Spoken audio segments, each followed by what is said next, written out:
ELAB stock analysis and ELAB stock prediction. Is it a buy? I've been in the market for 4 years, you know, I've spent thousands on courses and mentors, documented everything. I've done 35,000 videos, you know, and documented everything on my YouTube channel over the last 4 years. You don't have to do all of that. I mean, I've spent 5 figures on courses, right? Just to kind of put things in perspective, but that doesn't make the point. You shouldn't obviously listen to me. This is just my 2 cents and exactly what my paradigm on looking at ELAB stock. So previously, like as the price went up, I was like, yeah, it's a bearish market for me, and more like than not, we're going to be taking loads out.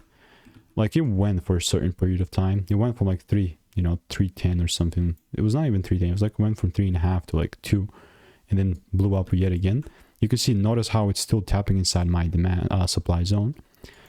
And to be quite frank with you, I'm only going to be sold out on this potential bullish side if the moment I start seeing breaks above 4.90 or $5.